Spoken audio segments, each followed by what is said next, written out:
कहाँ ढूंढने जाओगे मेरे कत्ल के कातिल, आप तो कत्ल का इल्जाम हम ही पर रख लो। ईवीएम का भी कुछ ऐसा ही हाल है। जब भी विपक्षी पार्टियां चुनाव हारती है तो वो सीधा सीधा ईवीएम पे आरोप लगा देती है कि हम चुनाव हारे हैं ईवीएम की वजह से। अब ईवीएम का फुल फॉर्म क्या है सब जानते हैं, इलेक्ट्रॉनिक वोटिंग मशीन, ना कि एवरी वोट फॉर मोदी जो कि योगी जी ने कहा था। अब ये जो इलेक्ट्रॉनिक वोटिंग मशीन है ये लाई कब गई थी, तो ये लाई गई थी कांग्रेस के द्वारा। अब जो पार्टी ये मशीन को लाई वही पार्टी अब इस मशीन का विरोध कर रही है और कह रही है कि ये मशीन को हैक किया जा सकता है और ये मशीन में गड़बड़ी हो सकती है। सबसे पहली बात तो आप ये मशीन को लाए, आपने ये मशीन से बहुत सारे चुनाव भी कराए जब कांग्रेस की सरकार थी, तो आपको पता तो चल ही गया होगा कि ईवीएम में गड़बड़ी है, तो आपने तब क्यों ईवीएम को बदला नहीं? ये एक बहुत ही बड़ा सवाल है। दूसरी बात, जब कांग्रेस सरकार में थी तब ईवीएम पे सवाल बीजेपी उठाती थी और अब बीजेपी सरकार में है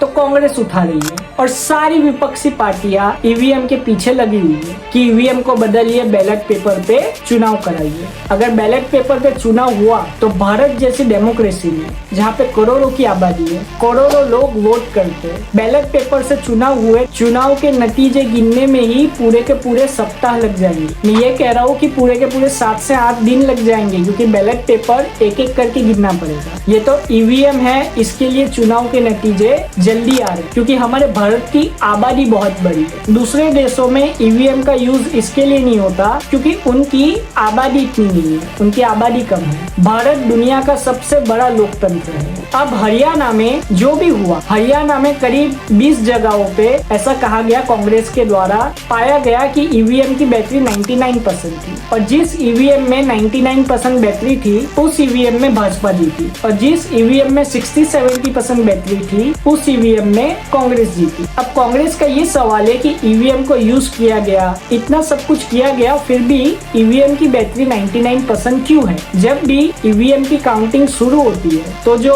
विपक्ष का उम्मीदवार होता है और जो पक्ष का उम्मीदवार होता है दोनों को बुलाया जाता है, दोनों को ईवीएम दिखाई जाती है, दोनों से साइन भी ली जाती है और दोनों को बैटरी भी दिखाई जाती है। तो अब जब काउंटिंग शुरू हुई तब किसी को कोई आपत्ति नहीं थी, तो काउंटिंग के बाद क्यों आपत्ति हुई? इसीलिए ये मुद्दा जो है बहुत ही गड़बड़ है। मैं यहाँ पे ये भी कह दूं कि ईवीएम में बैटरी इसके लिए यूज की जाती है क्योंकि अगर ईवीएम को बोर्ड से चार्ज करा गया तो फिर लोग कहेंगे कि ये देखो ये बोर्ड की लाइन है, उसमें से हैक किया गया ईवीएम। इसीलिए ईवीएम में एक्सटर्नल बैटरी लगती है। इससे क्या होता है कि जो ईवीएम होता है वो पूरी तरीके से दुनिया से कट हो जाता है और उसमें हैकिंग के चांस ना के बराबर हो जाते हैं। लेकिन कांग्रेस का जो डेलीगेशन है वो चुनाव आयोग के पास गया, चुनाव आयोग ने ये सिरे से खारिज कर दिया कि ऐसा कुछ हुआ है और चुनाव आयोग ने ये भी कहा कि ऐसा आरोप ईवीएम पे लगाना बिल्कुल भी सही नहीं है। आगे मैं बता दूं कि अभी भी